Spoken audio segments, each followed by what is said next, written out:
तो आज का हमारा टॉपिक है Oparin Haldane theory of origin of life. तो ठीक है, इसको हम बोलते हैं modern theory of origin of life. It's also called as जो है इसको बोलते हैं हम chemical theory of origin of life. It's also called a chemical theory or abiogenetic theory. इसको हम बोलते हैं अबायोजेनेटिक थ्योरी। ठीक है, तो ये दुनिया की सबसे एक्सेप्टेबल थ्योरी है, एक्सेप्टेबल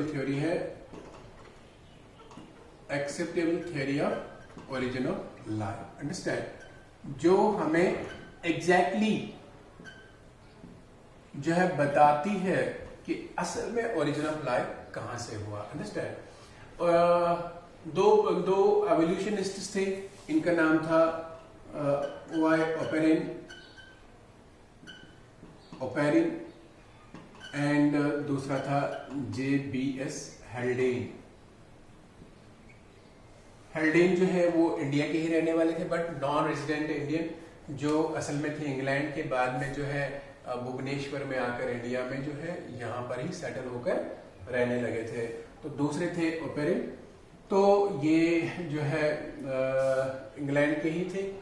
तो क्या कहते हैं, ओपेरिन और हेल्डेन ने 1929 में और 1936 के अराउंड जो है अलग अलग जो है कंसेप्ट्स दिए थे ओरिजिन ऑफ लाइफ के बारे में। इसने भी वही कंसेप्ट दिया जो JBS हेल्डेन ने दिया है। इसने जो है ओपेरिन ने एवोल्यूशन थ्योरी भी जो है लिखी थी। अंडरस्टैंड? तो इसने ओरिजिन ऑफ लाइफ एक बुक भी पब्लिश की थी ओपेरिन ने, जिसका नाम था जो है ओरिजिन ऑफ लाइफ। हाँ, उसमें इसने ये कंसेप्ट दिया था जो है कैसे जिंदगी वजूद में आई है। हाँ? लेकिन अलग अलग इंडिपेंडेंटली इन्होंने कंसेप्ट दिया कि कैसे जो है लाइफ जो है वजूद में आई जमीन पे, और JBS हेल्डेन ने अलग से या ओपेरिन ने अलग से, लेकिन व्यूज इनके एक ही जैसे थे। तो बाद में इन्होंने अपने व्यूज को कंबाइन करके in the form of theory जो है प्रोड्यूस किया, तो जिसको हम कहते हैं यानी modern theory of origin of life. ये सबसे मॉडर्न थ्योरी है और सबसे एक्सेप्टेबल थ्योरी है, जो हमें जो है जस्टिफाई कराती है कि कैसे लाइफ जो है ओरिजिनेट हुई है धरती पे। अंडरस्टैंड? ये थ्योरी क्या कहती है, Oparin and हेल्डेन theory of origin of life, अगर इसका हम स्टेटमेंट लिखेंगे तो ये थ्योरी कहती है कि जो प्रिमिटिव अर्थ थी, प्रिमिटिव अर्थ में अंडर रिड्यूस्ड एटमॉस्फेयर, क्या था उसमें? रिड्यूस्ड एटमॉस्फेयर था, यानी वहां पर कोई ऑक्सीजन अवेलेबल नहीं था। अंडरस्टैंड? उस रिड्यूस्ड एटमॉस्फेयर में, उस नॉन डिकम्पोजिंग कंडीशन में, अंडरस्टैंड, रिड्यूस्ड एटमॉस्फेयर में जो है उसमें जो है लाइफ ओरिजिनेट हुई from non living chemical substances. Understand? Inorganic chemical substances जो है उन्होंने जो है जिंदगी को जो है धीरे धीरे जो है जन्म दिया। कैसे हुआ वो ओपेरिन हेल्डेन ने बताया, पहले क्या हुआ, बाद में क्या हुआ। फिर इस थ्योरी को जो है एक्सपेरिमेंटली सपोर्ट किया था दो बायोलॉजिस्ट्स ने। असल में एक तो था प्रोफेसर, दूसरा उसका था स्टूडेंट। असल में जो स्टूडेंट था, ग्रेजुएट स्टूडेंट, उसी ने प्रैक्टिकली जो है एक्सपेरिमेंटली इसको जो है डिमॉन्स्ट्रेट किया था कि ओपेरिन हेल्डेन का जो कहना है कि नॉन लिविंग केमिकल सबस्टेंसेस से लाइफ का जो है वो वजूद हुआ है, वो सही है। तो एक्सपेरिमेंटली उन्होंने इसको सपोर्ट किया, उसके बाद ये थ्योरी जो है एक्सेप्ट की गई, तो इसको सच माना गया। तो ये थ्योरी कहती है कि लाइफ जो है जमीन पे आई, लाइफ ओरिजिनेटेड ऑन अर्थ। जमीन पे जो लाइफ ओरिजिनेट हुई वो कैसे हुई? Through physico-chemical activities, physico-chemical activities of atoms. क्योंकि प्रिमिटिव अर्थ जो थी, प्रिमिटिव एटमॉस्फेयर जो था, पुरानी जमीन जो थी, जब जमीन का वजूद हुआ तो कुछ लाइटर एटम्स जो थे वो एटमॉस्फेयर में प्रेजेंट थे, इस रिड्यूस्ड एटमॉस्फेयर में, जैसे इसमें कार्बन, हाइड्रोजन, ऑक्सीजन, नाइट्रोजन, ये एटम्स ऑलरेडी प्रेजेंट थे। अगर आप देखोगे इन ही एटम्स का, इन ही एलिमेंट्स का जो है आपकी बॉडी जो है मेजॉरिटी बनी हुई है, कार्बन, हाइड्रोजन, ऑक्सीजन और नाइट्रोजन के। ये हमारी बॉडी के मेन कॉन्स्टिट्यूएंट्स हैं जिनके हम मतलब जिनका एक लिविंग ऑर्गेनिज्म एक्चुअली बना हुआ है, अंडरस्टैंड। तो ये उस रिड्यूस्ड एटमॉस्फेयर में इनके एटम्स ऑलरेडी प्रेजेंट थे, बट बहुत ज्यादा हीट की वजह से ये एटम्स कंबाइन नहीं हो पाते थे, मॉलिक्यूल्स नहीं बना पाते थे। क्या हुआ, पहले आप जानते हैं, जैसे मैंने कहा आपका अर्थ का जो पहला टेम्परेचर था जब ये बनी वो 5000 से लेकर 10,000 डिग्री सेंटीग्रेड सेल्सियस के बीच में था। तो ऐसे टेम्परेचर में बाउंड फॉर्मेशन का होना पॉसिबल नहीं होता है। जब टेम्परेचर कम हुआ इन एटम्स ने आपस में बॉन्ड फॉर्मेशन किया, तो इन्होंने जो है मॉलिक्यूल्स का जो है वजूद में लाया, जैसे CH4, जैसे NH3, जैसे CO2, जैसे H2O, ऐसे जैसे जैसे इनऑर्गेनिक केमिकल सब्सटेंसेस जो है वो वजूद में आ गए, अंडरस्टैंड। एक इनऑर्गेनिक जो है इनऑर्गेनिक कंपाउंड्स का वजूद आ गया।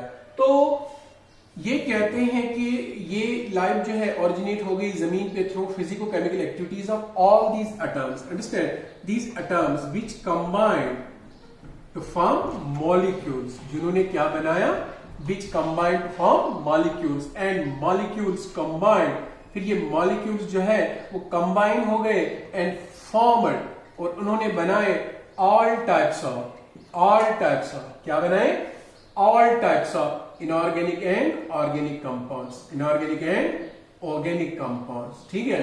इनऑर्गेनिक एंड ऑर्गेनिक कंपाउंड्स वजूद में आ गए, understand, and organic compounds aggregated to form the first जो है लिविंग क्रिएचर्स, अंडरस्टैंड। एंड फिर कहते हैं ये organic compounds got organised into first living sales, organised into first living sales. अब आप बोलोगे ऐसा कैसे हुआ, इन एब्सेंस ऑफ एंजाइम्स, अगर वहां पर एंजाइम नहीं था, अगर वहां पर जो है एक्टिवेशन एनर्जी कहां से आती थी इन रिएक्शंस के होने के लिए, वो कहां से आ जाती थी।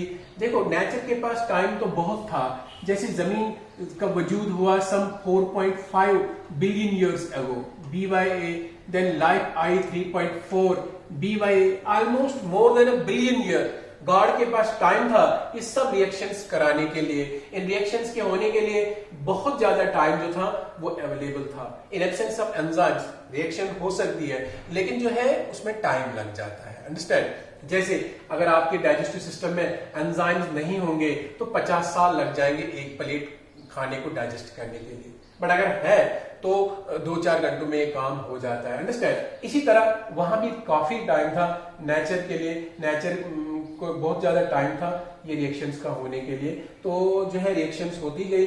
अब एनर्जी कहां से आई रिएक्शंस को होने के लिए, वो एनर्जी उस टाइम अवेलेबल की जो है सोलर रेडिएशंस ने, यूवी रेडिएशंस ने, एक्सरेज ने, वो एनर्जी अवेलेबल की वॉल्केनिक एरप्शंस ने, लाइटनिंग ने, जो है उससे जो है एनर्जी मिल जाती थी इन केमिकल रिएक्शंस को होने के लिए, अंडरस्टैंड। तो फिर ये कहते हैं कि इसी तरह जो ये ओपेरिन एंड हेल्डिंग ने कहा कि जो एटम्स थे उस अर्ली अर्थ में जो है जब वो कंबाइन हो गए तो कंबाइन होकर उन्होंने क्या बनाए, उन्होंने मॉलिक्यूल्स बनाए। मॉलिक्यूल्स कंबाइन होकर सभी इनऑर्गेनिक एंड ऑर्गेनिक कंपाउंड जो है वजूद में लाए और वो ऑर्गेनिक कंपाउंड्स फाइनली ऑर्गेनाइज हो गए लिविंग सेल्स में, अंडरस्टैंड। तो पहले जो है जो सेल्स बनी थी उनको कहते थे coacervates, understand. Coacervates जो थे वो एक मेम्ब्रेन बाउंड जो है बबल जैसे जो स्ट्रक्चर्स थे, तो जो है उनमें एक्टिविटीज देखी गई, सेल लाइक एक्टिविटीज, वो जब वजूद में आ गए तो वो फाइनली ट्रू सेल्स में जो है चेंज होते गए, जिनको हम ईबयोट्स कहते हैं। एंड फाइनली जो है फर्स्ट प्रोकैरियोटिक सेल जो है वजूद में आ गई, जिनको हम बैक्टीरिया कहते हैं। असल में आर्की बैक्टीरिया वजूद में आ गई जो हर एक टाइप ऑफ एनवायरनमेंट में उस टाइम पाए जाते थे। एक्सट्रीम्स ऑफ एनवायरनमेंट में वो रहते थे, गर्म और सर्द पानी दोनों में पाए जाते थे, साल्ट और फ्रेश वाटर दोनों में पाए जाते थे।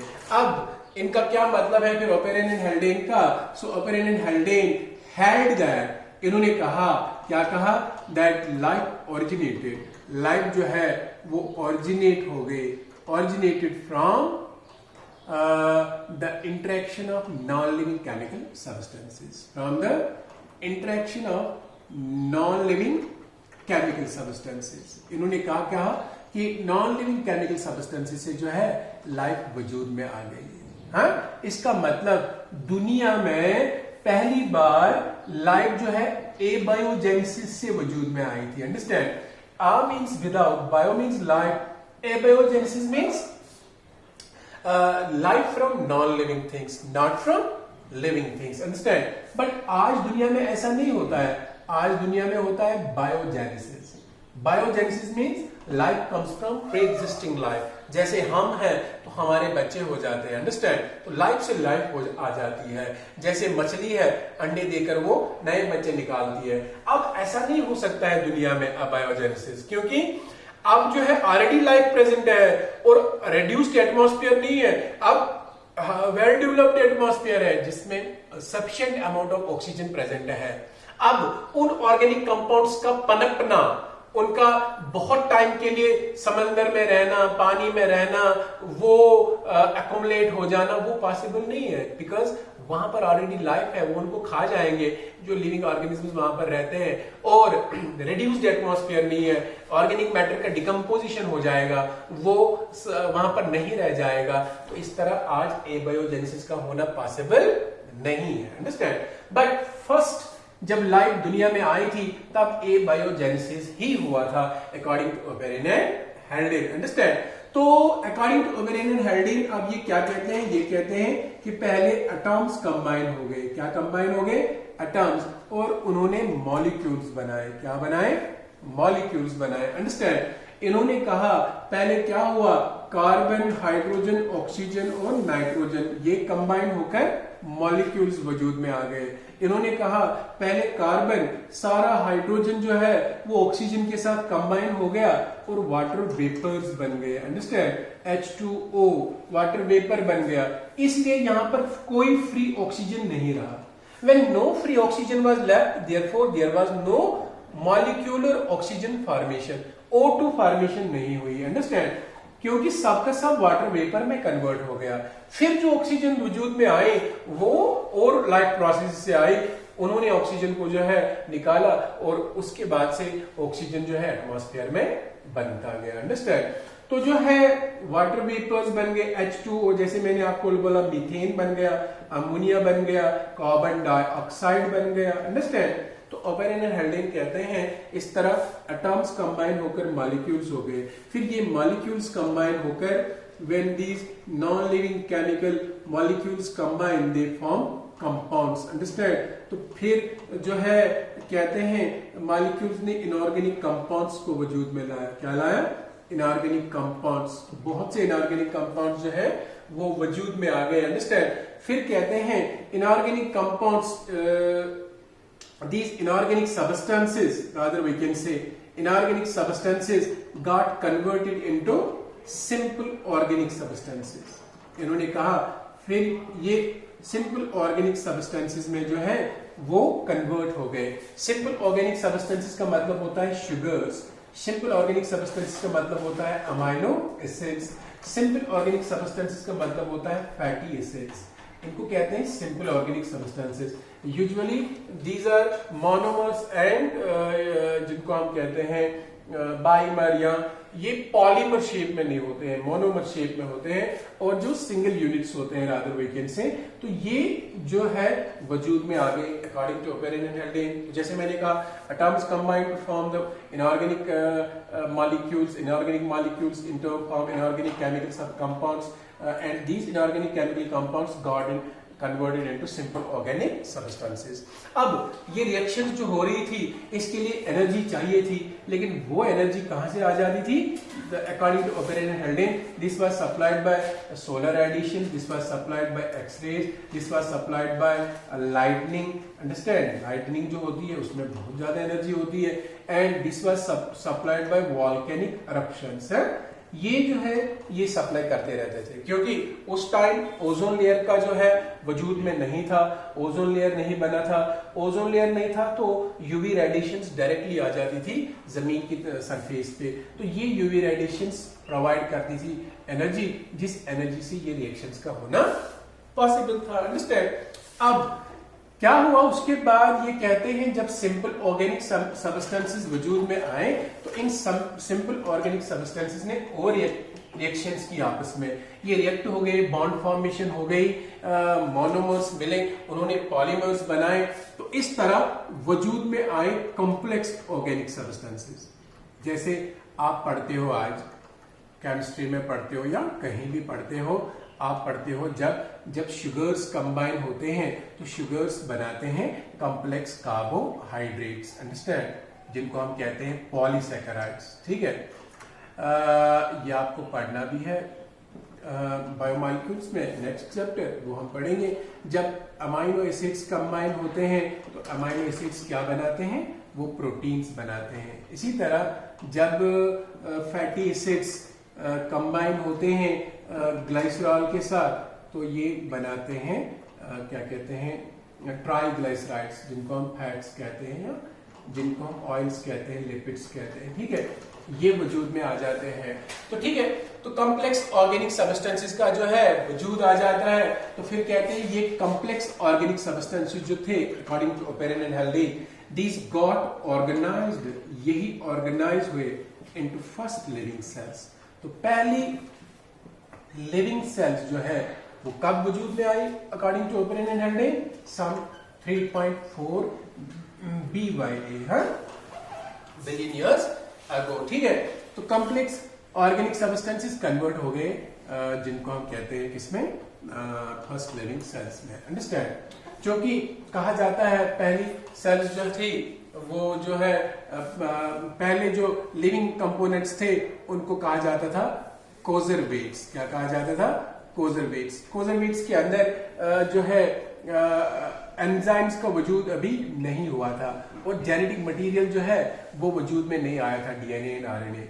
फिर जब ये चीजें वजूद में आ गई तो एक वेल एडवांस्ड जो है लिविंग क्रिएचर्स बन गए जिनको यूबायोट्स कहते थे। Understand?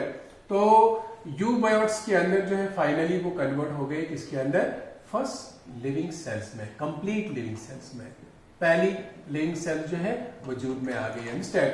The first cells which were formed were then prokaryotic cells, वो प्रोकैरियोटिक सेल्स थी। अंडरस्टैंड? और यूजुअली ये प्रोकैरियोटिक सेल जो थी ये हेटेरोट्रॉपिक थी। क्या थी? हेटेरोट्रॉपिक। अंडरस्टैंड? ये अपना खाना खुद नहीं बनाते थे, ये डिपेंडेंट थी, ये जो है बाहर से खाना जो है अपना न्यूट्रिशन हासिल करते थे। फिर एवोल्यूशन होता गया, evolution that means change from one form to another. ठीक है, नाउ ये चेंज जो है एवोल्यूशन होता गया तो prokaryotic cells finally got converted into eukaryotic cells, eukaryotic cells में। और कुछ प्रोकैरियोटिक सेल्स ने अंदर क्रोमेटोफोर्स बनाए जिनके अंदर क्षमता थी कि वो सनलाइट को यूज करके जो है वो अपना खाना खुद बना सकते थे, फोटोसिंथेसिस कर गए वो। ठीक है, इस तरह एवोल्यूशन होता गया, यूकैरियोटिक सेल्स वजूद में आ गई, इस तरह प्लांट्स वजूद में आ गए। जब प्लांट्स वजूद में आ गए तो फोटोसिंथेसिस जो है एक जो है वसी पैमाने पे होने लगी प्रोसेस, उसके जरिए से जो है ऑक्सीजन एटमॉस्फेयर में चला गया, ऑक्सीजन एटमॉस्फेयर में चला गया तो एक फुल फ्लेज्ड एटमॉस्फेयर जो है वजूद में आया जिसमें फ्रीली मॉलिक्यूलर ऑक्सीजन का जो है वो बन गया। इस तरह फ्री मॉलिक्यूलर ऑक्सीजन की वजह से अपर स्ट्रेटोस्फीयर में ओजोन लेयर का वजूद हो गया। तो ओजोन लेयर आज से बहुत सारा जो है साल पहले बन चुका था, सम 3.3 बिलियन ईयर्स अगो है ये प्रोसेस हुआ, ओजोन लेयर बना। उसके बाद से यूवी रेडिएशंस भी जमीन पे नहीं आए और जो लिविंग ऑर्गेनिजम्स थे वो मतलब पनपते रहे इस जमीन के ऊपर। ठीक है, इस तरह प्रोकैरियोट से होकर यूकैरियोट हो गया, इस तरह सिंपल से होकर कॉम्प्लेक्स प्लांट्स और कॉम्प्लेक्स एनिमल्स वजूद में आ गए। ठीक है, तो असल में क्या ओपेरन एंड हेल्डेन थ्योरी जो थी इसको एक्सपेरिमेंटल प्रूफ इसका लैकिंग था। वो एक्सपेरिमेंटल प्रूफ इसको किसने किया था? वो 1953 में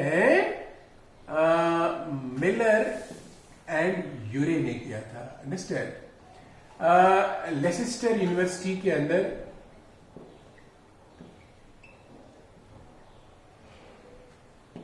शिकागो के अंदर इन्होंने क्या किया? मिलर जो था वो यूरे का एक ग्रेजुएटेड स्टूडेंट था, अंडर यूरे प्रोफेसर, वो अपनी डिग्री कर रहा था। तो इन्होंने क्या किया? इन्होंने एक अपैरेटस, गिलास अपैरेटस इन्होंने डिजाइन किया। क्या किया? गिलास अपैरेटस इन्होंने डिजाइन किया, जिसमें इन्होंने जो है रिड्यूस्ड एटमॉस्फेरिक कंडीशंस क्रिएट की। आप जानते हो अब रिड्यूस्ड एटमॉस्फेरिक कंडीशंस क्या होता है? यानी इसके अंदर जो है इन्होंने ऑक्सीजन बिल्कुल से बिल्कुल जो है वो खत्म किया। ऑक्सीजन की परसेंटेज इसमें कुछ नहीं थी। रिड्यूस्ड एटमॉस्फेरिक कंडीशन क्रिएट की इसमें। हम एयर टाइट अपैरेटस बनाया। क्या बनाया? एयर टाइट, जिसमें हवा जो है कहीं से एंटर नहीं हो रही थी। अंडरस्टैंड? तो जो है इन्होंने ग्लास अपैरेटस डिजाइन किया और उस ग्लास अपैरेटस में इन्होंने 4 कंपाउंड्स का जो है मिक्सचर ऑफ 4 कंपाउंड्स को सर्कुलेट किया। अंडरस्टैंड? कौन कौन सा कंपाउंड था? इसमें कार्बन डाइऑक्साइड, इसमें वाटर, इसमें इन्होंने सर्कुलेट किया मीथेन और अमोनिया को। ठीक है, NH3 सर्कुलेट किया इनको। ये क्या है? प्रैक्टिकली अगर आप देख रहे हो, ये इनऑर्गेनिक केमिकल सब्सटेंसेस है ना। इनमें कार्बन है, बट जो है CH4, इसमें कार्बन और जो है हाइड्रोजन दोनों प्रेजेंट है। तो इनऑर्गेनिक केमिकल सब्सटेंसेस को इन्होंने असल में सर्कुलेट किया। किसके अंदर सर्कुलेट किया? इस एयर टाइट अपैरेटस में। फिर इस एयर टाइट अपैरेटस में इन्होंने जो है वो एनर्जी जो है इलेक्ट्रिक करंट इसमें जो है वो पास किया। इलेक्ट्रिक करंट के जरिए under 8 up to 800 degree Celsius जो है 800 डिग्री सेल्सियस जो है उसका जो है वो करंट उसमें जो है पास किया। इतना टेम्परेचर इसका बढ़ा दिया bye means of electrodes, bye means of electrodes. समझ गया? मैं फिर से बताऊंगा। मैंने कहा 1953 में मिलर एंड यूरे ने एक्सपेरिमेंटली प्रूव किया कि जो है ओपेरेन हेल्डेन की थ्योरी सच है। इन्होंने गिलास अपैरेटस के अंदर रिड्यूस्ड एटमॉस्फेरिक कंडीशंस जो है क्रिएट करके ये 4 कंपाउंड्स को सर्कुलेट किया। 4 कंपाउंड्स को सर्कुलेट करने के बाद इसमें इलेक्ट्रिक करंट इन्होंने दिया इलेक्ट्रोड के जरिए, और इलेक्ट्रोड के जरिए जो है हाई डिग्री टेम्परेचर इसमें क्रिएट किया। 800 डिग्री सेल्सियस का जो है वो टेम्परेचर क्रिएट किया। इसके बाद इन्होंने क्या किया? जब इन्होंने सर्कुलेट किया तो नीचे एक बर्तन इन्होंने इसके साथ अटैच किया था, एक वेसल अटैच किया था, जिसमें इन्होंने 15 से 20 दिनों के बाद क्या देखा? इन्होंने देखा इस वेसल के अंदर जब इन्होंने मटेरियल बाहर लिया, इसके अंदर इन्होंने देखा सिंपल जो है ऑर्गेनिक सब्सटेंसेस बन गई थी। अंडरस्टैंड? इसमें कोई मीथेन, कोई वाटर, कोई NH3, कोई कार्बन डाइऑक्साइड जैसी चीज जो थी वो प्रेजेंट नहीं थी। वो कन्वर्ट हो गए थे किसमें? रिएक्शन करके उस एनर्जी जो इनको मिली बॉन्ड फॉर्मेशन बना करके जो है वो कन्वर्ट हो गए थे सिंपल ऑर्गेनिक सब्सटेंसेस में। उस फ्लास्क में जब उन्होंने वो बाहर निकाली, उसमें उन्होंने देखा था उसमें शुगर्स थे, उसमें अमाइनो एसिड्स थे, उसके अलावा उसमें उनको फैटी एसिड्स भी मिले थे। अंडरस्टैंड? तो जो है इससे जो है क्लियर हो जाता है कि ओपेरेन एंड हेल्डेन अपने कंसेप्ट में क्लियर थे। उन्होंने सच में कहा था कि इनऑर्गेनिक केमिकल सब्सटेंसेस से जो है जो लाइफ वजूद में आ गई है। अंडरस्टैंड? तो that's all about Oparin Haldane theory of origin of life. कल हमारा टॉपिक रहेगा evolution and evidences of evolution. आज